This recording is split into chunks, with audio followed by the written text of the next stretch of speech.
Hello everyone, good morning. एक बार फिर से आप सभी का क्रेजी जी के ट्रिक के यूट्यूब प्लेटफॉर्म पर स्वागत है। आज है संडे 24 अगस्त। तो आज का ये सेशन हमारा वीकली करंट अफेयर का सेशन है, जहां पर हम 18 से लेकर 24 अगस्त तक के टॉप 25 इंपॉर्टेंट करंट अफेयर को यहां पर डिटेल में डिस्कस करेंगे।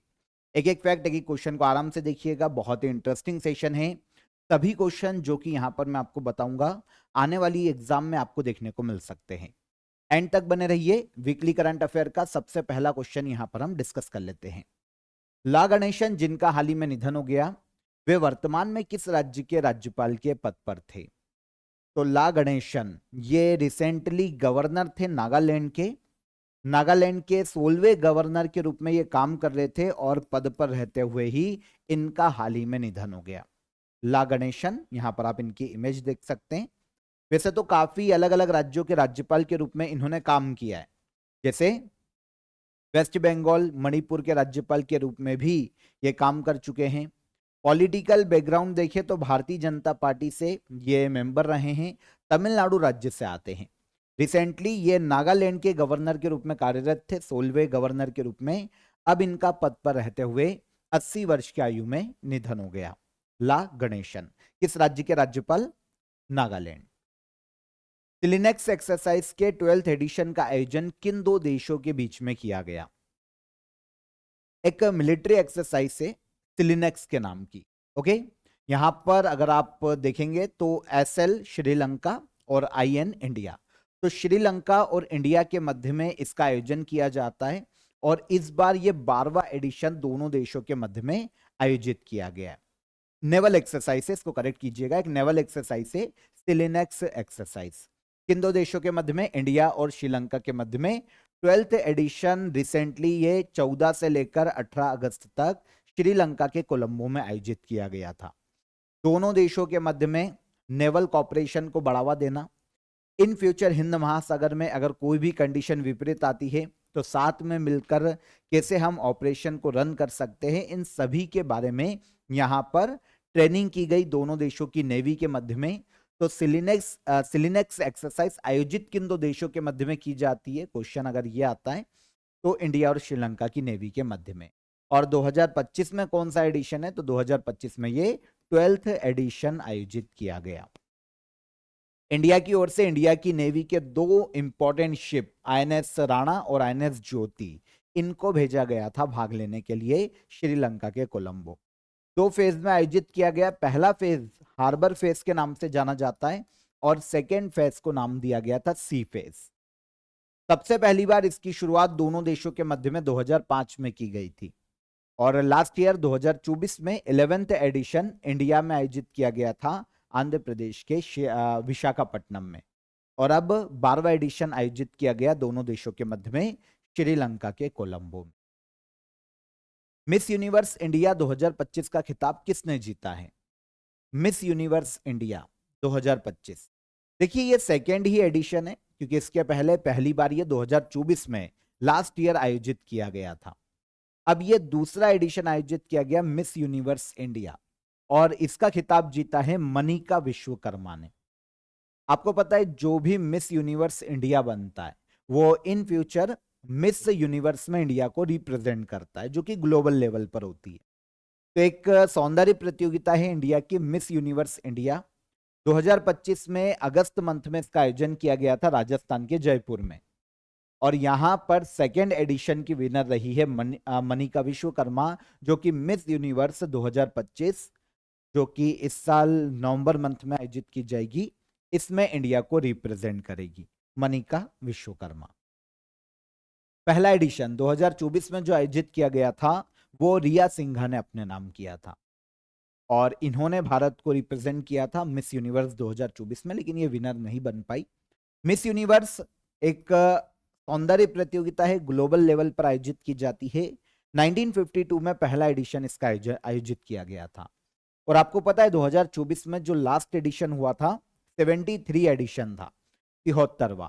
और यहां पर वर्ल्ड में 73वीं मिस यूनिवर्स बनी थी विक्टोरिया केजर थिलविंग, जो कि डेनमार्क से आती है। डेनमार्क से पहली महिला जो कि मिस यूनिवर्स बनी विक्टोरिया केजर थिलविंग। 2025 में इस साल जो 74th एडिशन है उसका आयोजन किया जाएगा नवंबर 2025 में थाईलैंड में। इंडिया से अगर हम मिस यूनिवर्स की बात करते हैं कि अभी तक कौन कौन बना, तो सबसे पहली बार इंडिया से मिस यूनिवर्स बनी थी सुष्मिता सेन 1994 में।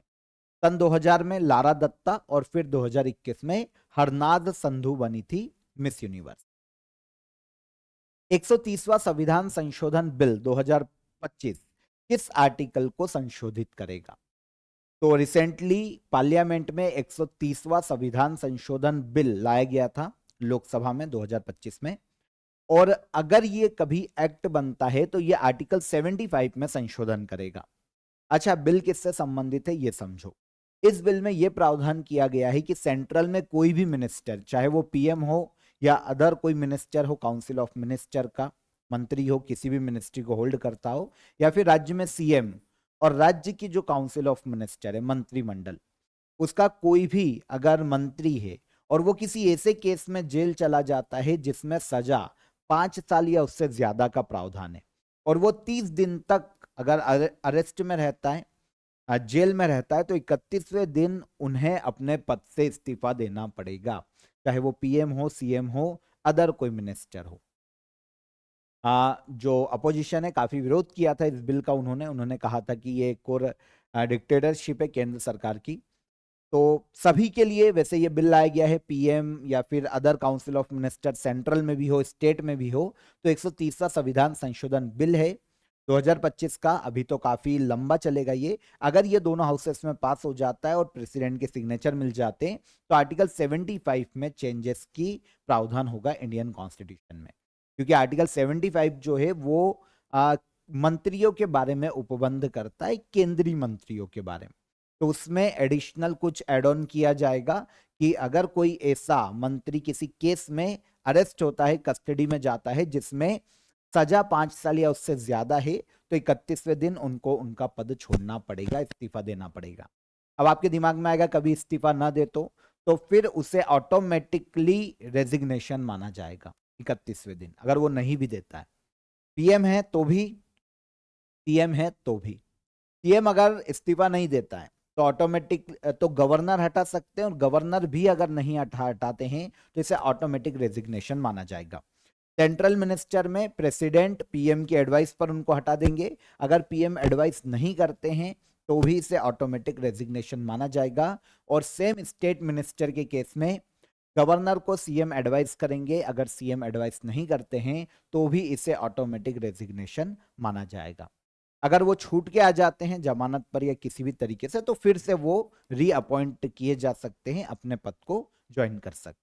तो ये भी प्रावधान किया गया है। ऑफर ऑफ द डे बता देता हूं आप सभी को। देखिए, आप सभी के लिए एसएससी सीएचएसएल 2025 की एक मैराथन क्लास आई है यूट्यूब प्लेटफॉर्म पर, आप उसे देख सकते हैं। 500 प्लस इंपॉर्टेंट करंट अफेयर पूरे साल भर के मैंने आपके लिए वहां पर कवर करवाए हैं, डिटेल में पढ़ाया है, क्योंकि एसएससी सीएचएसएल में आपको करंट अफेयर के सभी क्वेश्चन यहीं से देखने को मिलने वाले हैं। अगर आप इसकी पीडीएफ को ज्वाइन करना चाहते हैं विद डिटेल, तो मैंने आपको डिस्क्रिप्शन में लिंक दे दी है। 500 प्लस क्वेश्चन आपके यहां से इजीली तैयार हो जाएंगे, तो आप इसे ज्वाइन कीजिए, डिटेल भी पढ़िएगा, फैक्ट जो डिटेल में है वहां से आपके 500 से ज्यादा क्वेश्चन आप तैयार कर लेंगे।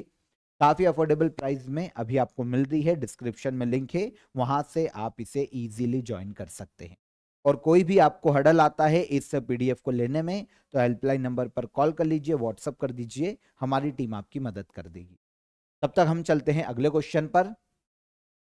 वर्ल्ड कॉम्पिटिटिवनेस रैंकिंग 2025 में शीर्ष स्थान किस देश ने प्राप्त किया है? वर्ल्ड कॉम्पिटिटिवनेस रैंकिंग या इंडेक्स, इसमें टॉप पोजीशन प्राप्त की है स्विट्जरलैंड ने। अच्छा, इंडेक्स की बात करें या रैंकिंग की बात करें, रैंकिंग क्या है, किस आधार पर जारी की जाती है? तो कौन सा देश अपने रिसोर्सेस का सबसे अच्छा यूज कर रहा है, उनकी पॉलिसीज, उनके इकोनॉमिकल डेवलपमेंट में कितनी अच्छी है, किसी भी देश के बिजनेस और लोगों की इनकम कितनी अच्छी बढ़ रही है, इकोनॉमी कितनी अच्छी बूम कर रही है, और वो कितना अच्छा कॉम्पीट कर पा रहे हैं वर्ल्ड को, इस आधार पर वर्ल्ड कॉम्पिटिटिवनेस रैंकिंग को तैयार किया जाता है हर साल। तैयार कौन करता है? तो इंस्टीट्यूट फॉर मैनेजमेंट डेवलपमेंट, जिसे आईएमडी कहा जाता है, यह पर्टिकुलर संस्था इस इंडेक्स या रैंकिंग को निकालती है। इंडेक्स में एक देश की इकोनॉमी की कॉम्पिटिटिवनेस को मेजर किया जाता है, कौन सा देश कितना अच्छा कंपीट कर रहा है और अपनी इकोनॉमी को कितना अच्छा ग्रो कर रहा है। टॉप रैंक स्विट्जरलैंड को दी गई इस रैंकिंग में। ओके, इंडिया की बात करें तो इंडिया की रैंक है 41। लास्ट ईयर 2024 में जब रैंकिंग आई थी तब इंडिया को 39th रैंक पर रखा गया था। अब 2025 में इंडिया 41th रैंक पर है, मतलब 2 रैंक की गिरावट हुई है इंडिया की रैंक में। ऑल ओवर 69 कंट्रीज को इस इंडेक्स में रैंक किया गया। चाइना जो कि इंडिया की नेबर कंट्री है 16वीं रैंक पर है। पहले पर स्विट्जरलैंड, सेकेंड पर सिंगापुर और थर्ड पर रखा गया हांगकांग को। वर्ल्ड कॉम्पिटिटिवनेस रैंकिंग हर साल जारी की जाती है, 1989 से जारी की जा रही है। International institute for management development इस रैंकिंग को जारी करता है। 2025 में इंडिया की रैंक क्या है, तो इंडिया की रैंक है 41th और टॉप रैंक पर कौन रहा, तो यह है स्विट्जरलैंड। चर्चा में रहा लिपुलेख दर्रा किन 2 देशों को आपस में जोड़ता है। लिपुलेख पास की बात करें तो यह आपस में कनेक्ट करता है इंडिया और चाइना को।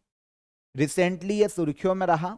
इंडिया में उत्तराखंड के नॉर्थ ईस्ट एरिया में देखने को मिलता है लिपुलेख पास, और यहां से होते हुए तिब्बत को कनेक्ट किया जाता है, तो इंडिया के उत्तराखंड में है। अभी ये सुर्खियों में इसलिए रहा, आप यहां पर लोकेशन देखेंगे तो ये लिपुलेख पास आपको देखने को मिलेगा। ये जो आप रीजन देख रहे हैं ये है उत्तराखंड। अब अभी क्या हुआ है कि इंडिया और चाइना के मध्य में एक एग्रीमेंट हुआ है और इसके तहत लिपुलेख पास को एक बार फिर से खोला गया है दोनों देशों के मध्य में ट्रेड के लिए। तो यहां से उत्तराखंड से तिब्बत तक का मार्ग खुलता है, तिब्बत से उत्तराखंड तक का मार्ग खुलता है। और यहां पर नेपाल ने दोनों देशों का, इंडिया और चाइना का विरोध किया था। इसका कहना है कि भाई लिपुलेख हमारा एरिया है, क्योंकि काफी समय से जो नेपाल है ना वो पूरे काला पानी और ये जो लिपुलेख एरिया है ना इसको अपना दर्शाता है। अभी कुछ समय पहले इसने अपनी एक करेंसी जारी की थी, उसमें भी इसने लिपुलेख को अपनी करेंसी में बताया था। तो इंडिया ने साफ शब्दों में बोला है कि भाई लिपुलेख का एरिया हमारा है, पास हमारा है और इस पर नेपाल का कोई हक नहीं है। और ऑब्वियस सी बात है कि हमारे जितने भी पड़ोसी है वो ऐसी ही हरकतें करते हैं। ठीक है, तो लिपुलेख पास अभी सुर्खियों में था, भारत के उत्तराखंड में देखने को मिलता है। चाइना और इंडिया के मध्य में इस पास को ट्रेड के लिए फिर से खोलने के लिए एग्रीमेंट हुआ है। कालापानी एरिया, इस एरिया में आता है लिपुलेख पास, ये उत्तराखंड में है, पिथौरागढ़ डिस्ट्रिक्ट में। और लिपुलेख पास उत्तराखंड में हिमालय पर्वतमाला में 16,780 फीट की ऊंचाई पर स्थित है। इंडिया और तिब्बत को कनेक्ट करता है। चर्चित 1200 मेगावाट कलाई सेकेंड हाइड्रो पावर प्रोजेक्ट कहां स्थित है, तो 1200 मेगावाट का कलाई सेकेंड हाइड्रो पावर प्रोजेक्ट ये स्थित है भारत के अरुणाचल प्रदेश राज्य में। रिसेंटली क्या हुआ है कि अरुणाचल प्रदेश की जो लोकल कम्युनिटी है ना वो इस हाइड्रो पावर प्रोजेक्ट का काफी विरोध कर रहे हैं। इसके लिए क्या है ना, प्रोजेक्ट को लेकर जो अंजाव जो एक डिस्ट्रिक्ट है अरुणाचल प्रदेश में जहां पर पर्टिकुलर ये हाइड्रो पावर प्रोजेक्ट देखने को मिलता है, तो ये अंजाव डिस्ट्रिक्ट के लोग काफी विरोध कर रहे थे, क्योंकि इनका कहना था कि इससे इन्वायरमेंट को काफी नुकसान होगा। तो इसके लिए वहां पर एक पब्लिक हियरिंग मीटिंग का आयोजन किया गया है Arunachal Pradesh state pollution control board के द्वारा, जहां पर अंजौर डिस्ट्रिक्ट के लोगों की प्रॉब्लम सुनी जाएगी, उनको क्या समस्या है और उनकी प्रॉब्लम का सॉल्यूशन किया जाएगा कि भैया ये जो डैम है अगर ये बनता है तो इससे एक तो बिजली की आपूर्ति पूरी की जा सकेगी और इन फ्यूचर जो नॉर्थ ईस्ट में अरुणाचल प्रदेश है उसके विकास में भी मदद मिलेगी। तो एक पब्लिक हियरिंग मीटिंग का यहाँ पर आयोजन करवाया गया, इसीलिए कलाई सेकेंड हाइड्रो पावर प्रोजेक्ट अभी सुर्खियों में था। अरुणाचल प्रदेश राज्य में भारत में स्थित है। कौन सा जिला है अरुणाचल प्रदेश का, अंजाव डिस्ट्रिक्ट। अच्छा, किस नदी पर है, तो ये ब्रह्मपुत्र की एक ट्रिब्यूटरी है लोहित रिवर, इस पर बनाया जा रहा है और इसकी टोटल विद्युत उत्पादन क्षमता 1200 मेगावाट होगी और इसको बनाने में 13,000 से 14,000 करोड़ रुपए का बजट लगेगा। कॉस्ट एस्टिमेट किया गया है कि इतनी लग सकती। ड्रेक पैसेज जहां पर 7.5 मैग्नीट्यूड का अर्थक्वेक आया है, यह किसके बीच में स्थित है। एक पर्टिकुलर वाटर बॉडी है ड्रेक पैसेज नाम की, जो कि हमको देखने को मिलती है एक तो नॉर्थ अमेरिका साउथ अमेरिका और अंटार्कटिका के बीच में। साउथ अमेरिका के दक्षिण में जाते हैं और अंटार्कटिका के उत्तर में जाते हैं, तो आप मैप पर देखेंगे ये आपको देखने को मिलेगा ड्रेक पैसेज। एक वाटर बॉडी है, ठीक है। अब आप ये रीजन देख रहे हैं तो ये है दक्षिण अमेरिका महाद्वीप, साउथ अमेरिका। और इधर आप ये जो पेनिसुला देख रहे हैं अंटार्कटिका पेनिसुला है, मतलब ये अंटार्कटिका का एरिया है।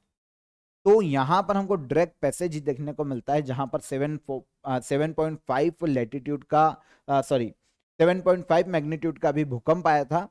तो इस भूकंप के कारण जो दक्षिण अमेरिका के दक्षिण के हिस्से हैं, जैसे अर्जेंटीना का दक्षिण, चिली का दक्षिण, इन्होंने अपने यहाँ पर चेतावनी जारी की थी कि सुनामी आ सकती है। हालांकि नहीं आई, पर इन्होंने चेतावनी जारी की थी और डायरेक्ट पैसेज अभी सुर्खियों में था भूकंप के कारण। एक वाटर बॉडी है, साउथ अमेरिका और अंटार्कटिका के बीच में देखने को मिलती है। इसके अलावा अगर हम पर्टिकुलर दो पूर्व और पश्चिम के रीजन देखें तो इधर से ये अटलांटिक महासागर है और इधर से ये पैसिफिक ओशियन है। तो पूर्व में अटलांटिक और पश्चिम में पैसिफिक ओशियन का साउथ एरिया देखने को मिलता है। इसके अलावा जो दक्षिण अमेरिका महाद्वीप का सबसे दक्षिणी बिंदु है, केप हॉर्न कहा जाता है, ये ड्रेक पैसेज के उत्तर में है। और साउथ शेटलैंड आइलैंड जो कि अंटार्कटिका का उत्तरी हिस्सा है, ये ड्रेक पैसेज के दक्षिण में देखने को मिलता है। तो ड्रेक पैसेज की लोकेशन आपको समझ में आ गई होगी। एक व्यक्ति ने इसकी खोज की थी, सर फ्रांसिस ड्रेक ने, और इन्हीं के नाम पर इसका नाम रखा गया है ड्रेक पैसेज वाटर बॉडी। चक्रवाती तूफान एरिन किस ओशियन में देखने को मिला है? एक चक्रवाती तूफान आया था, एक हरिकेन देखने को मिला था अटलांटिक ओशियन में। आपको पता है अटलांटिक ओशियन में जो उत्तरी अमेरिका महाद्वीप का दक्षिणी एरिया है, जिसे नॉर्मली कैरेबियन सी के नाम से जाना जाता है, यहां पर अटलांटिक महासागर में एरिन जो कि चक्रवात है, इसका प्रभाव देखने को मिला था। और जो कैरेबियाई कंट्रीज हैं उनका पूर्वी हिस्सा इसके कारण इफेक्ट हुआ था। तो हरिकेन है एक प्रकार का एरिन, जो अटलांटिक ओशियन में तूफान आते हैं ना, उनको हरिकेन के नाम से जाना जाता है। तो कैरेबियन आइलैंड के पूर्वी क्षेत्रों को इफेक्ट किया है हरिकेन एरिन ने, अटलांटिक ओशियन में यह आया है। और इस अटलांटिक ओशियन के सीजन का, अटलांटिक सीजन का ये पहला हरिकेन है या पहला तूफान है। देखिए, नॉर्थ अटलांटिक ओशियन या फिर नॉर्थ ईस्ट पैसिफिक ओशियन में जो ट्रॉपिकल साइक्लोन आते हैं ना, उनको हरिकेन के नाम से जाना जाता है। और अटलांटिक सीजन की बात करें तो ये एक टाइम पीरियड है जब गल्फ ऑफ मैक्सिको में सबसे ज्यादा साइक्लोन बनते हैं, मतलब अटलांटिक महासागर में, उत्तरी अटलांटिक महासागर के पश्चिम हिस्से में सबसे ज्यादा साइक्लोन देखने को मिलते हैं। और ये टाइम पीरियड होता है जून से शुरू होता है और 30 नवंबर के एंड तक चलता है। इस टाइम पीरियड में 5 से लेकर 10 साइक्लोन यहां पर बनी जाते हैं, जिनको कहा जाता है हरिकेन। अभी जो पहला आया है इस सीजन का वो है हरिकेन एरिन। किस महासागर में? अटलांटिक महासागर में। कैरेबियन कंट्रीज को प्रभावित किया है, पूर्वी कैरेबियन कंट्रीज को। कैरेबियन कंट्रीज में 16 देश आते हैं जो कि कैरेबियाई सी में स्थित है। बहुत सारे हैं, जैसे बहामा से बारबाडोस, क्यूबा, डोमिनिक रिपब्लिक, जैसे काफी सारे देश हैं जो कि 16 देश आते हैं पूरे कैरेबियन कंट्रीज में। जमैका भी उसमें से एक है। तो इनके पूर्वी हिस्से को प्रभावित किया है। हाँ, यहाँ पर आप मैप देख सकते हैं, पूरा कैरेबियन सागर हो गया, ठीक है। और यहाँ पर ये क्यूबा आपको देखने को मिल जाएगा, हैती, और ऐसे काफी सारे छोटे छोटे देश आपको देखने को मिलेंगे। तो पूर्वी हिस्से में आया था ये अटलांटिक ओशियन, ठीक है। भारत का 89th शतरंज ग्रैंड मास्टर कौन बना है? इंडिया का 89th शतरंज ग्रैंड मास्टर बने हैं एस रोहित कृष्णा, और ये आते हैं भारत के तमिलनाडु राज्य से। तमिलनाडु के रहने वाले हैं, ठीक है, केवल 20 साल के हैं। इंडिया के 89th शतरंज ग्रैंड मास्टर बने हैं। कजाकिस्तान में एक अल्माटी मास्टर क्वनेव कप का आयोजन किया गया था, इसके विनर रहे। और फिडे रैंकिंग में, क्योंकि 2500 के ऊपर जिनकी रैंक हो जाती है, जिनको अंक मिल जाते हैं फिडे की शतरंज रैंकिंग में, तो उसको ग्रैंड मास्टर का उनको दर्जा दिया जाता है। तो इंडिया के 89th ग्रैंड मास्टर बने हैं कौन? रोहित कृष्णा एस, या फिर एस रोहित कृष्णा के नाम से इनको जाना जाता है। इनके पहले कुछ दिन पहले ही भारत की 88th शतरंज ग्रैंड मास्टर बनी थी दिव्या देशमुख, भारत की पहली महिला जिन्होंने फीडे विमेंस वर्ल्ड कप का खिताब जीता था। और इंडिया की 88th शतरंज ग्रैंड मास्टर बनी थी। और 89th बने हैं रोहित कृष्णा एस। कहां से आते हैं? तमिलनाडु से आते हैं। हाल ही में इंटरनेशनल ओलंपिक कमेटी द्वारा किसे मानसिक स्वास्थ्य राजदूत के रूप में नियुक्त किया गया है? आईओसी, इंटरनेशनल ओलंपिक कमेटी, पूरे वर्ल्ड में ओलंपिक खेलों को गवर्न करने के लिए, उनके लिए पॉलिसीज मेकिंग का काम करती है इंटरनेशनल ओलंपिक कमेटी। ओके, इनके द्वारा मेंटल हेल्थ एम्बेसडर नियुक्त किया गया है भारत के अभिनव बिंद्रा को। वैसे पूरे वर्ल्ड के जो अलग अलग ओलंपिक एथलीट रहे हैं, ओलंपिक मेडल विनर रहे हैं, कभी ऐसे 9 लोगों को मेंटल हेल्थ एम्बेसडर के रूप में आईओसी ने अपॉइंट किया है। इनमें से एक इंडिया के शूटर हैं जिनका नाम है अभिनव बिंद्रा। अच्छा, ये किया क्यों गया? मेंटल हेल्थ एम्बेसडर होते कौन है? देखिए, जो ओलंपिक या किसी भी प्रकार के गेम्स जो कि आईओसी आयोजित करवाएगा, उनमें जितने भी एथलीट पार्टिसिपेट करेंगे, उनकी मेंटल हेल्थ के बारे में उनको ये सभी जो मेंटल हेल्थ एम्बेसडर है ये बताएंगे, और उनको बताएंगे कि उनको रिलैक्स कैसे रहना है, अपनी मेंटल हेल्थ को कैसे प्रेशर में भी मेंटेन करना है, और किस प्रकार इनको मतलब लोड नहीं लेना है किसी प्रकार का, किसी प्रकार के डिप्रेशन में नहीं जाना है, और खेलों को एंजॉय करना है। तो इस प्रकार से गाइड करेंगे मेंटल हेल्थ एम्बेसडर। तो आईओसी ने 9 नियुक्त किए हैं पूरे वर्ल्ड से, और इंडिया के एक है अभिनव बिंद्रा। यहां पर अभिनव बिंद्रा की बात करें, इंडियन शूटर, उत्तराखंड से आते हैं। ओलंपिक में व्यक्तिगत गोल्ड जीतने वाले पहले भारतीय। व्यक्तिगत गोल्ड मतलब एक इंडिविजुअल कोई व्यक्ति खेलता है, कुछ टीम इवेंट होते हैं जैसा हॉकी जैसे, लेकिन यहां पर ये इंडिविजुअल है, अकेले व्यक्ति, और इन्होंने गोल्ड मेडल जीता था 2008 में बीजिंग ओलंपिक में 10 मीटर एयर राइफल इवेंट में। ओके, आईओसी एथलीट कमीशन के मेंबर के पद पर भी हैं। इंडियन गवर्नमेंट ने अर्जुन अवार्ड दिया था इनको 2000 में, 2002 में मेजर ध्यानचंद खेल रत्न अवार्ड, जो कि पहले राजीव गांधी के नाम से जाना जाता था, और 2009 में पद्म भूषण से सम्मानित किया जा चुका है अभिनव बिंद्रा। चर्चित परमानेंट कोर्ट ऑफ आर्बिट्रेशन का हेडक्वार्टर कहां स्थित है?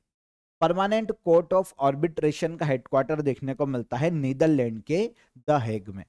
देखिए, ये जो संस्था है ना, वर्ल्ड के मध्य, जो वर्ल्ड के देश है ना, उनके मध्य में कॉन्फ्लिक्ट को खत्म करने के लिए मध्यस्थता कराने वाली संस्था है। इंडिया भी इसका मेंबर है। अभी ये सुर्खियों में इसलिए है क्योंकि पाकिस्तान ने क्या किया था कि पाकिस्तान चला गया था परमानेंट कोर्ट ऑफ आर्बिट्रेशन में इंडिया के खिलाफ। 2022 में ये इस कोर्ट में गया था, इंटरनेशनल कोर्ट आप इसको समझो एक प्रकार का, ये मीडिएटर के रूप में आपसी सुलह करवाता है। पाकिस्तान ने बोला था कि इंडिया जो सिंधु और उसकी सहायक नदी है, उन पर जो डैम बना रहा है वो गलत तरीके से उनको डिजाइन किया गया है, और अगर वो डैम बनते हैं तो पाकिस्तान में पानी का फ्लो कम हो जाएगा।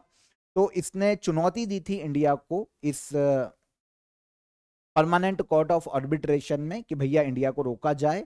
और यहां पर इंटरेस्टिंग ये है कि परमानेंट कोर्ट ऑफ आर्बिट्रेशन ने भी पाकिस्तान को सही माना, और उनने भारत को कहा है कि भाई आप अब बंद करो इंडिया में डैम का निर्माण करना सिंधु और उसकी सहायक नदियों पे, आपका डिजाइन गलत है, और इससे क्या होगा कि पाकिस्तान को दिक्कत आएगी, उसमें पानी का फ्लो कम होगा। तो इसने भारत को आदेश दिया है कि भाई आप अपने आके निर्माण को रोक दो, पर भारत ने इसके डिसीजन को खारिज कर दिया।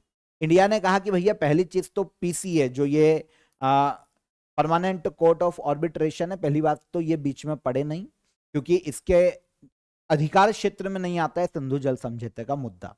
सिंधु जल समझौता 1960 में जो हुआ था ना, उसके तहत या तो दोनों देश आपस में मिलकर सुलह कर लेंगे, बातचीत कर लेंगे, या फिर वर्ल्ड बैंक की मध्यस्थता हो सकती है, क्योंकि उसकी मध्यस्थता में ही सिंधु जल समझौता हुआ था। तो इंडिया का कहना है पहली चीज तो भैया ये आपके अधिकार क्षेत्र में नहीं आता, तो आप तो बीच में पड़ो ही मत। और रही बात 1960 के, पहली चीज तो ये कि हम सिंधु जल समझौते को रद्द कर चुके हैं, और फिर भी अगर हम मान लेते हैं तो भी 1960 के समझौते में जो प्रावधान है ना, वे से वो सॉल्व होगा, तो आपके अधिकार क्षेत्र में नहीं आता। तो इंडिया ने सिरे से इसको खारिज कर दिया। इंडिया ने बोला भले ही हम मेंबर हैं, पर ये आपके अधिकार क्षेत्र में नहीं है, तो बात ही खत्म हो जाती है। तो इस कारण अभी जो परमानेंट कोर्ट ऑफ आर्बिट्रेशन है, ये अभी सुर्खियों में था कुछ समय पहले। Permanent court of arbitration inter governmental organisation है, इंटरनेशनल जो कंट्रीज है उनके डिस्प्यूट को आपसी सहमति से सॉल्व करता है। 1899 की जो हेग पीस कॉन्फ्रेंस है उसमें इसकी स्थापना की गई थी और नीदरलैंड के द हेग में इसका हेडक्वार्टर है। इंडिया भी मेंबर है। Global outlook council on water investment किसके द्वारा शुरू किया गया है? Global outlook council on water investment, इसे शुरू किया गया है साउथ अफ्रीका के द्वारा। देखिए G20 के तहत साउथ अफ्रीका इस इनिशिएटिव को लेकर आया है। साउथ अफ्रीका का कहना है कि पूरे वर्ल्ड को पानी के इन्वेस्टमेंट को बढ़ावा देने के लिए काम करना चाहिए, स्पेशली G20 के जो मेंबर कंट्रीज है उनको। इन फ्यूचर पीने का पानी बहुत कम हो जाएगा, बहुत दिक्कत आएगी, तो भाई पीने के पानी के लिए नेशनल पॉलिसीज बनाई जानी चाहिए, पानी को संरक्षित करने के लिए, इसमें इन्वेस्टमेंट बढ़ाने के लिए कि भाई रिसर्च और डेवलपमेंट के लिए पानी पर काम बढ़ाया जा सके। अभी कोई भी देश इसको सीरियसली नहीं ले रहा है, तो इसीलिए साउथ अफ्रीका ने global outlook council on water investment initiative को लॉन्च किया है G20 के तहत, क्योंकि इस बार G20 की जो अध्यक्षता है वो साउथ अफ्रीका के पास में। पीएम नरेंद्र मोदी और कई ग्लोबल लीडर्स को इन्होंने इनवाइट किया था, क्योंकि G20 में ये सभी देश मेंबर हैं इंडिया के साथ। तो साउथ अफ्रीका में G20 की समिट इस बार आयोजित की जाने वाली है। एक G20 वर्ल्ड की 19 मेन इकोनॉमी वाले जो देश है ना उनके साथ, और 2 और सदस्य देश है यूरोपीय यूनियन और अफ्रीकन यूनियन। ये बड़ी बड़ी जो इकोनॉमी वाले देश है उनका एक संगठन है G20, जो कि अलग अलग मुद्दों पर चर्चा करने के लिए बनाया गया था, आपसी सहयोग के लिए बनाया गया था। 1999 में G20 अस्तित्व में आया था। इसकी पहली बैठक 2008 में हुई थी वॉशिंगटन डीसी यूएसए में, और लास्ट जो समिट हुई थी 2024 में ब्राजील के रियो डी जेनेरियो में, और इस बार नवंबर मंथ में इसका आयोजन किया जाने वाला है साउथ अफ्रीका के जोहान्सबर्ग में। भारत ने 2023 में G20 समिट को होस्ट किया था, नई दिल्ली में आयोजित की गई थी। अब 2025 में कहां पर आयोजन किया जाएगा? South Africa. भारत ने डीप सी मिशन के अंतर्गत अटलांटिक महासागर में 5002 मीटर की मानव युक्त डाइव लगाकर रिकॉर्ड बनाया है। डीप सी मिशन कब शुरू किया गया था? तो इंडिया ने डीप सी मिशन के तहत अटलांटिक महासागर में हमारे जो गोताखोर हैं, जो साइंटिस्ट है, उन्होंने 5002 मीटर की मानव युक्त डाइव लगाकर एक इंडियन रिकॉर्ड बनाया है। ये जो डीप सी मिशन है ना, इंडिया में 2021 में लॉन्च किया गया था। गहरे समुद्र का अध्ययन करना और जो दुर्लभ खनिज है, जो मेटल्स है, उनकी खोज करना, इस डीप सी मिशन का मुख्य उद्देश्य है। इसके तहत हम 6000 मीटर तक समुद्र में नीचे जाएंगे और खोज करेंगे, समुद्र का अध्ययन करेंगे। तो अभी क्या अटलांटिक महासागर में एक बोल सकते हैं ट्रेनिंग के लिए, एक तो राजू रमेश जो कि एक साइंटिस्ट है इंडिया के, ये 4025 मीटर की गहराई तक गए, और जतिंदर पाल सिंह जो रिटायर्ड नेवी कमांडर है, ये 5002 मीटर की गहराई तक इनको ले जाया गया। ये इंडिया का रिकॉर्ड है सबसे गहरी मानव युक्त डाइव का, 5002 मीटर की गहराई तक। और ये सब गए हैं फ्रांस के सबमर्सिबल व्हीकल का इन्होंने यूज किया, मतलब एक प्रकार की पनडुब्बी आप समझ लो, सबमर्सिबल व्हीकल्स का इन्होंने यूज किया था। देखिए deep sea mission, deep sea या गहरे समुद्र की खोज करना, गहरे पानी में टेक्नोलॉजीज विकसित करना गहरे पानी की खोज के लिए। और इसके लिए हमने एक तो 2 प्रोजेक्ट लॉन्च किए हैं, समुद्रयान प्रोजेक्ट और इसी के तहत मत्स्य 6000 प्रोजेक्ट को भी हमने लॉन्च किया है। मत्स्य 6000 एक प्रकार का सबमर्सिबल ही है, छोटी पनडुब्बी, यहां पर इमेज होगी ये। इसके तहत 6000 मीटर की गहराई तक हम हमारे गोताखोरों को और साइंटिस्टों को लेकर जाएंगे, ताकि हम गहरे समुद्र का अध्ययन कर सके। तो ये डीप सी मिशन के तहत किया जा रहा है, 2021 में इसको लॉन्च किया गया था मिनिस्ट्री ऑफ अर्थ साइंस के तहत, और इसके लिए बजट रखा गया है 4077 करोड़ रुपए। रसोई में इस्तेमाल होने वाले तेल से सस्टेनेबल एविएशन फ्यूल बनाने के लिए इंटरनेशनल कोर्सिया सर्टिफिकेशन प्राप्त करने वाली भारत की पहली कंपनी कौन बनी है? रसोई में जो इस्तेमाल होता है, रेस्टोरेंट में जो इस्तेमाल होता है तेल, जो वेस्ट तेल बचता है, उससे सस्टेनेबल एविएशन फ्यूल जो कि जेट में यूज होगा, जो कि एरोप्लेन्स में यूज होगा, इसको बनाने के लिए एक इंटरनेशनल सर्टिफिकेट, कॉर्सिया सर्टिफिकेट मिला है पहली बार एक इंडियन कंपनी को, जिसका नाम है IOC, Indian oil corporation limited. Okay. तो भारत में रसोई गैस या रेस्टोरेंट में जो तेल यूज होता है ना, ऐसा वेस्ट ऑयल का यूज करके सस्टेनेबल एविएशन फ्यूल बनाएगा इंडियन ऑयल कॉरपोरेशन। और इसके लिए पर्टिकुलर इसको एक सर्टिफिकेशन दिया गया, आईएससीसी कोर्सिया सर्टिफिकेशन। यह सर्टिफिकेट प्राप्त करने वाली पहली कंपनी बन गई है आईओसी। देखिए समझते हैं है क्या। सिविल एविएशन सेक्टर को रेगुलेट करने के लिए इंटरनेशनल सिविल एविएशन ऑर्गेनाइजेशन काम करता है, यूनाइटेड नेशन की एक एजेंसी। इसने क्या किया कि भाई ग्लोबल वार्मिंग और जो जलवायु परिवर्तन है उससे निपटने के लिए कोर्सिया, carbon offsetting and reduction scheme for international aviation, एक प्रोग्राम बनाया था कोर्सिया प्रोग्राम। और इसमें यह किया कि सभी देश सस्टेनेबल एविएशन फ्यूल का यूज करें, उनको इस्तेमाल करना चाहिए। और इसके लिए एक सर्टिफिकेशन प्रोग्राम बनाया गया, एक सिस्टम बनाया गया जिसे आईएससीसी कहा जाता है, international sustainability and carbon certification. इसके तहत रजिस्टर्ड जो संस्था है ना, वो इस सर्टिफिकेट को प्रोवाइड करती है कोर्सिया प्रोग्राम के तहत। इसके तहत क्या होता है कि अगर किसी को भी मान्यता दे दी जाती है तो फिर वो फ्यूल का निर्माण कर सकता है। किस प्रकार के फ्यूल का? सस्टेनेबल एविएशन फ्यूल का।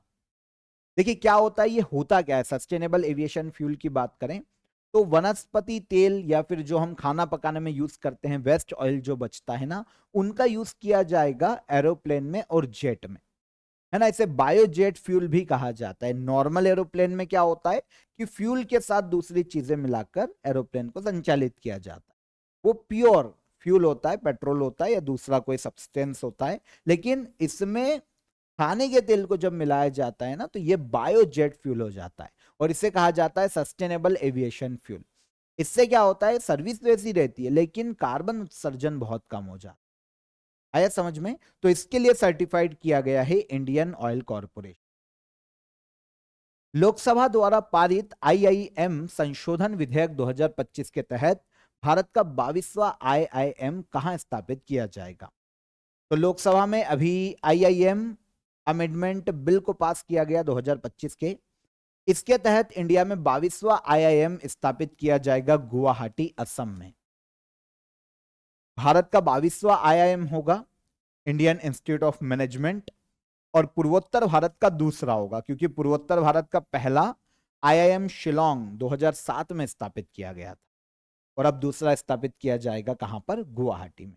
इसके लिए जो Indian institute of management act है 2017, इसमें अमेंडमेंट किया गया है और 22वां आईआईएम लिस्ट में जोड़ा गया। कौन सा बना है? आईआईएम गुवाहाटी, असम के गुवाहाटी में बनाया जा रहा है 555 करोड़ की लागत से। टोटल बजट है 2025-26 से लेकर 2029-30 तक का। इंडिया में सबसे पहला जो आईआईएम है वो कोलकाता में स्थापित किया गया था 1961 में। डन। राष्ट्रीय अंतरिक्ष दिवस भारत में हर साल कब मनाया जाता है? इंडिया में नेशनल स्पेस डे हर साल मनाया जाता है 23 अगस्त को। 2025 में यह दूसरी बार ही मनाया गया है। 23 अगस्त को क्या हुआ था जानते हैं?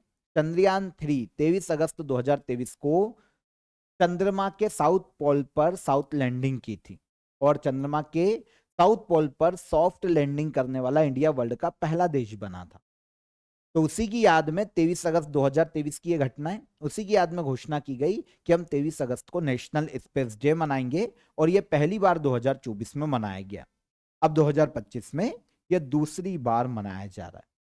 2025 में Aryabhata to Gaganyaan national space day की थीम है। चंद्रयान 3 इसरो के द्वारा लॉन्च किया गया था। चंद्रमा पर हमने सॉफ्ट लैंडिंग की थी। चंद्रमा पर यान उतारने वाला वर्ल्ड का चौथा देश बना था इंडिया, लेकिन साउथ पोल पर सॉफ्ट लैंडिंग करवाने वाला पहला देश। इसके पहले चाइना, रशिया और यूएसए भी चंद्रमा पर अपना यान भेज चुके हैं। यह लॉन्च किया गया था चंद्रयान 3 14 जुलाई 2023 को। LVM 3M4 रॉकेट का यूज किया गया था। सतीश धवन अंतरिक्ष केंद्र जो कि आंध्र प्रदेश में है, यहां से लॉन्च किया गया। 23 अगस्त 2023 को यह पहुंचा था और जहां पर इसने लैंडिंग की थी, सॉफ्ट लैंडिंग, उस पॉइंट को हमने नाम दिया था शिव शक्ति पॉइंट। इसमें दो इंपॉर्टेंट जो इक्विपमेंट थे वो था लैंडर विक्रम और रोवर था इसका प्रज्ञान। आगे आइए, लोकसभा में पारित ऑनलाइन गेमिंग बिल 2025 के तहत किन खेलों पर प्रतिबंध लगाया गया है? तो रिसेंटली पार्लियामेंट में ऑनलाइन गेमिंग बिल को पास किया गया और इससे भारत में जो हार्मफुल ऑनलाइन मनी गेम्स है उस पर पूरी तरीके से प्रतिबंध लगा दिया गया। फॉर एग्जाम्पल ड्रीम 11 है ना, माई 11 circle, online rummy, online poker, जिसमें पैसे लगाए जाते थे, एक सट्टे जैसा था। तो इन पर पूरी तरीके से प्रतिबंध लगा दिया गया है हार्मफुल ऑनलाइन मनी गेम्स पर। ठीक है, अब इंडिया में जो ऑनलाइन गेम्स है उनको रेगुलेट किया जाएगा और इंडिया में ई स्पोर्ट्स को बढ़ावा दिया जाएगा। देखिए 3 कैटेगरीज के गेम हैं ऑनलाइन गेमिंग में। एक ई स्पोर्ट्स, इन गेम्स में को बढ़ावा दिया जाएगा इंडिया में, क्योंकि इसके लिए वर्ल्ड कप का भी आयोजन किया जाने लगा, ई स्पोर्ट्स वर्ल्ड कप। तो गेम्स को कंपटीशन के लिए खेला जाएगा, है ना। जब गेम्स को खेला जाता है तो ये ई स्पोर्ट्स है, तो इनको इंडिया में प्रमोट किया जाएगा। ऑनलाइन सोशल गेम्स को प्रमोट किया जाएगा, एंजॉयमेंट के लिए खेले जाते हैं। लेकिन जो ऑनलाइन मनी गेम्स है इनको पूरी तरीके से अब प्रतिबंधित किया गया है। अगर कोई उल्लंघन करता है तो 3 साल और 1 करोड़ रुपए का जुर्माने का प्रावधान है। इसको रेगुलेट करने के लिए ऑनलाइन गेमिंग अथॉरिटी बनाई जाएगी और ये रेगुलेट करेगी और ई गेम्स को प्रमोट भी करेगी और गेम्स के लिए, गेमिंग के लिए इंफ्रास्ट्रक्चर तैयार करने का भी काम करेगी। अन्न चक्र टूल, जिसे 30 राज्यों और यूनियन टेरिटरी में लागू किया गया, इसे कब लॉन्च किया गया था? अन्न चक्र टूल, इसे भारत में लॉन्च किया गया था 2024 में। रिसेंटली सेंट्रल गवर्नमेंट के द्वारा इसे 30 राज्यों और यूटी में अभी लागू किया गया है एक साथ। देखिए है क्या, भारत में जो पीडीएस प्रणाली है, पब्लिक डिस्ट्रीब्यूशन सिस्टम, इसकी सप्लाई चेन को और बेहतर बनाने के लिए ओके शुरू किया गया था अन्न चक्र टूल को, एक प्लेटफॉर्म है। पहले पायलट प्रोजेक्ट की तहत इसे लॉन्च किया गया था 2024 में और अब इसे 30 राज्यों और यूटी में लागू किया गया है। इससे क्या होगा, इसके लागू होने के बाद हर साल सेंट्रल गवर्नमेंट 250 करोड़ रुपए की बचत करने वाली है। 250 करोड़ रुपए सेव होंगे केंद्र सरकार के। देखिए होगा क्या, फेयर प्राइस शॉप, जो कंट्रोल की दुकानें होती है ना, या राशन की दुकानें, भारत में लोगों को यहां से राशन बांटा जाता है पीडीएस सिस्टम के तहत, जो बीपीएल कार्डधारी है। अब इन राशन शॉप तक राशन पहुंचाने के लिए सरकार रेलवे और ट्रक्स का यूज करती है सामान ले जाने लाने में। तो ये जो बड़े बड़े रूट है ना, अब इनको खत्म किया जाएगा और सीधा गेटवे बनाया जाएगा, सीधा रूट बनाया जाएगा, जो कि छोटे होंगे, वेयर हाउस से कनेक्ट होंगे और किसानों के खेतों से भी कनेक्ट होंगे। तो इस तरीके से फ्यूल, टाइम, मनी तीनों बचेगी और 250 करोड़ रुपए हर साल केंद्र सरकार को बचत होगी। 15 से 50% तक ट्रांसपोर्ट की सेविंग होगी। 4.37 लाख राशन शॉप्स और 6,700 वेयर हाउस को आपस में जोड़ा भी जा सकेगा और कार्बन उत्सर्जन कम होगा, वो अलग। तो इसके लिए सिस्टम एआई और मशीन लर्निंग का यूज किया जाएगा, सभी शॉप्स को आपस में ऑप्टिमाइज किया जाएगा। ठीक है ना, केवल रूट को ऑप्टिमाइज नहीं करेगा बल्कि फार्मर के वेयर हाउस, फार्मर के खेत और जो शॉप्स हैं उन सभी को ये ऑप्टिमाइज करने का काम करेगा। तो अन्न चक्र टूल है, 2024 में लॉन्च किया गया था। अब इसे इंडिया में 30 राज्य और यूटी में लागू किया गया है। 28वीं नेशनल ई गवर्नेंस कॉन्फ्रेंस का आयोजन कहां किया जाएगा? जितने भी इंस्टीट्यूशन है, गवर्नमेंट सेक्टर है, उसमें ई गवर्नेंस को बढ़ावा देना, है ना, डिजिटलाइज करना, ताकि काम में ट्रांसपेरेंसी आए, काम जल्दी हो, गवर्नमेंट के लोगों को सहूलियत मिले।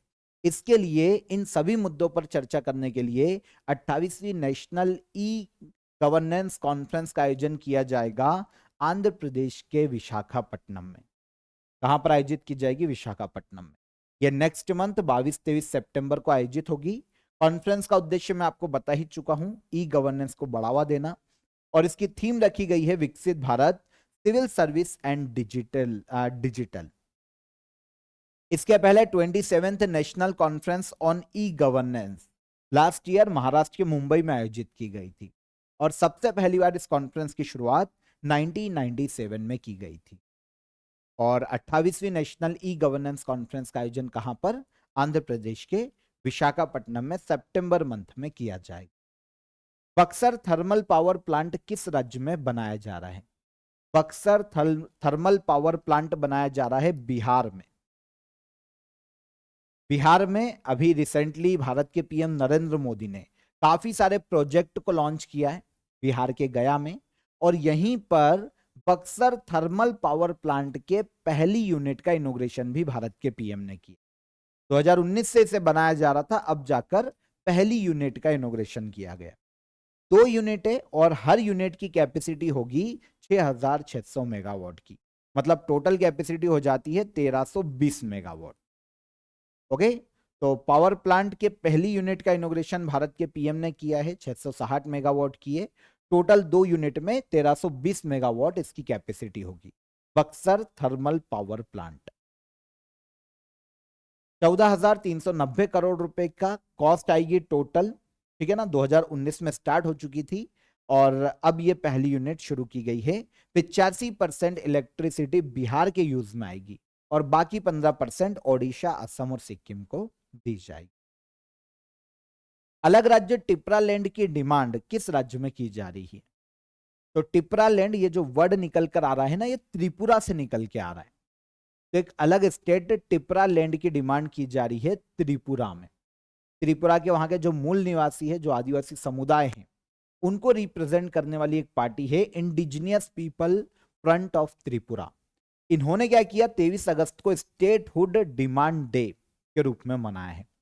इनकी डिमांड है कि त्रिपुरा से आप टिपरा लैंड को अलग करो और हमें एक क्षेत्र दे दो मूल निवासियों के लिए, जो वहां का आदिवासी समुदाय है। देखिए, नॉर्थ ईस्ट जो हमारे स्टेट है ना, वहां पर एक प्रोसेस चलती है उनको ट्राइब्स को ऑटोनॉमी देने के लिए। इसे ऑटोनॉमस डिस्ट्रिक्ट काउंसिल के नाम से जाना जाता है। यही काउंसिल त्रिपुरा में Tripura tribal area autonomous district council के नाम से जानी जाती है। जो ट्राइबल एरिया ना, उसमें बहुत सारे पावर होते हैं संस्था के पास, उनके एग्रीकल्चर लैंड, भूमि और अदर काफी सारे मुद्दे पर ये डिसीजन मेकर के रूप में काम करता है। अब त्रिपुरा के मूल निवासी और पार्टी का कहना है कि जो भी त्रिपुरा का area Tripura tribal area autonomous district council के अंडर में है, जो कि त्रिपुरा का 68% हिस्सा है, उन सभी को मिलाकर आप अलग टिपरा लैंड नाम का हमको प्लेस दे दो, जिसमें करीब त्रिपुरा की वर्तमान की 1/3 आबादी निवास करती है। ये 68% एरिया है त्रिपुरा का, जिसको हटाकर ये टिपरा लैंड की डिमांड कर रहे हैं। तो त्रिपुरा से टिपरा लैंड की डिमांड की जा रही है, ठीक है। वहां के आदिवासी आबादी का मानना है कि बाहर के लोगों ने आके काफी कब्जा कर लिया है, क्योंकि 1901 में वहां पर जो आबादी थी आदिवासियों की, वो ऑलमोस्ट 53% थी, जो कि अब घटकर 29% रह गई है। तो इसीलिए ये अपने लिए एक अलग टिपरा लैंड की मांग कर रहे हैं, त्रिपुरा से अलग करके। आगे चलिए। बीसीसीआई ने खिलाड़ियों की फिटनेस मापने के लिए योयो टेस्ट के साथ किस टेस्ट की शुरुआत की है? तो बीसीसीआई ने खिलाड़ियों की फिटनेस को मापने के लिए, देखिए अभी तक योयो टेस्ट ही किया जाता था, अब एक नए टेस्ट को ऑथराइजेशन दिया है, ब्रोंको टेस्ट इसे नाम दिया गया है। जो इंडियन क्रिकेट टीम के कोच हैं गौतम गंभीर, इन्होंने इसे अनाउंस किया कि अब योयो टेस्ट के अलावा ब्रोंको टेस्ट से भी जो खिलाड़ी हैं उनकी फिटनेस को मापा जाएगा। एक तरीके का टेस्ट है जो कि प्लेयर्स की फिटनेस को मेजर करता है। तो 2 चीज याद रखना, कौन कौन से टेस्ट है, योयो टेस्ट और ब्रोंको टेस्ट।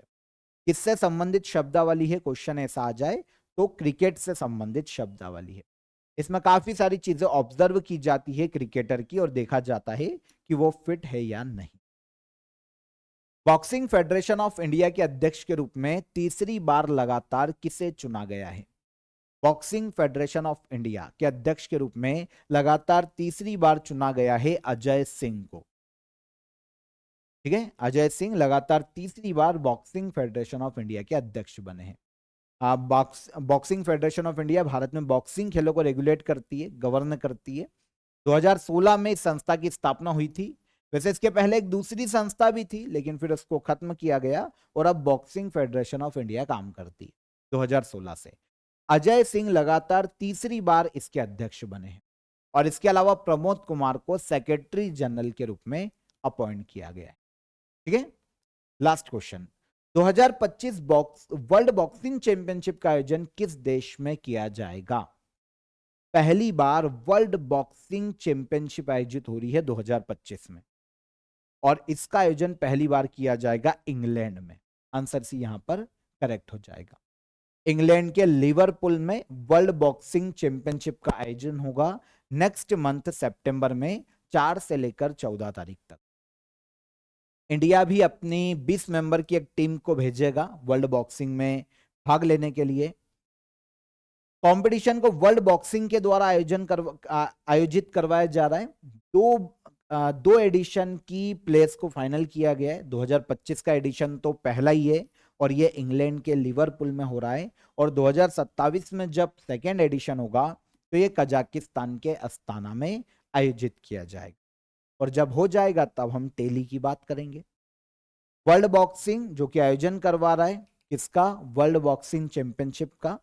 वर्ल्ड में बॉक्सिंग को गवर्न करने वाली बॉडी, पूरे वर्ल्ड में रेगुलेट करती है, पॉलिसीज मेकिंग का काम करती है वर्ल्ड में जितने भी बॉक्सिंग गेम होते हैं इनके लिए।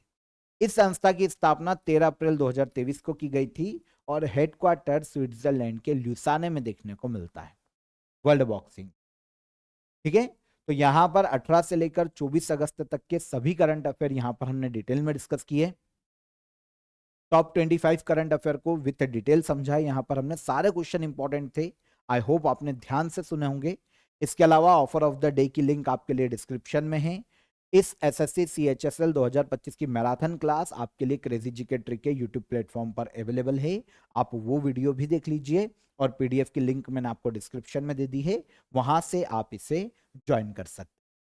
आई होप सेशन पसंद आया होगा। वीडियो पसंद आया हो तो वीडियो को लाइक और शेयर कर दीजिए, और चैनल पर पहली बार आए हैं तो चैनल को सब्सक्राइब कर लीजिए।